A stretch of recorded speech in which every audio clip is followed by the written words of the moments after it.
Guys, I am back with my video telling you about my experience with the VBAC. Okay, what is VBAC? It's vaginal birth after cesarean C-section.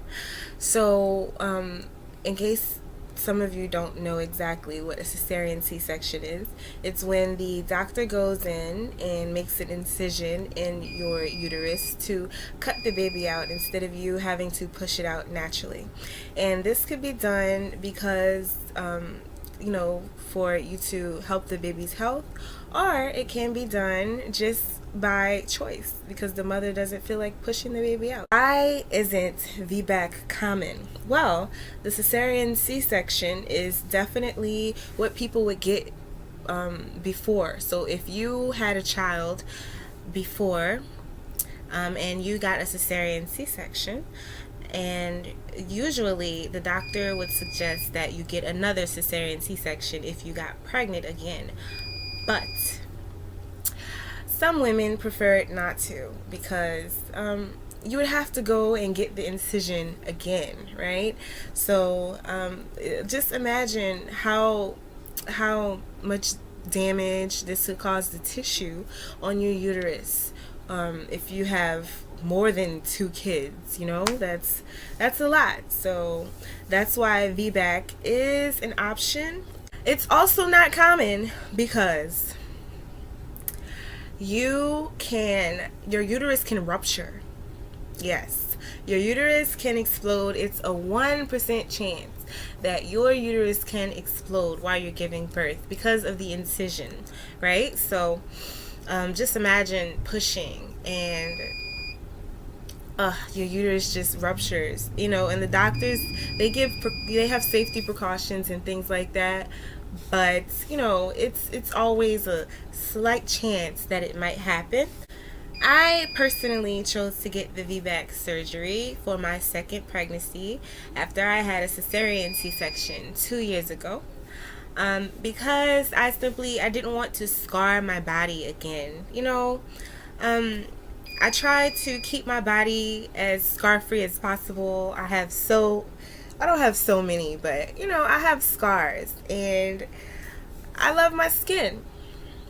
I feel like, being chocolate, being a darker skin tone and attractive is definitely a gift. So, I don't mean to sound vain, but just being honest. And, I don't want to keep scarring myself. And I also knew that I don't know how many children I might have in the future. I don't know how much money I'm going to make depending on how much money I have. Honestly, I want to have a good amount of children so that the whole descendant things, that's a whole nother story. But yeah, I just felt like VBAC was smarter for me because if I do make it through the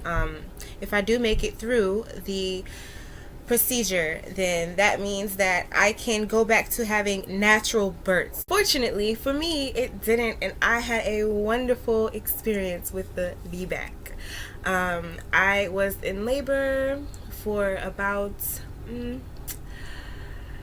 I want to say I was in labor for about 8 hours, and the bad thing is I could not feel my anesthesia at all. Okay, it was the epidural. I couldn't feel it. Like I felt it at first, but I didn't afterwards. Like it just wore off, and I had to keep pressing this little button every 10 minutes to get a bigger dose. Okay, and for my cesarean C-sections, they give you full anesthesia to where you're numb. I couldn't even feel myself push when I had my cesarean C-section. So they gave me a little lighter dose so that I could, I guess I could push. But the good thing is I didn't feel like any activity in the vaginal area that my doctor was doing. I didn't feel the baby's head come out completely. That was still numb. So that's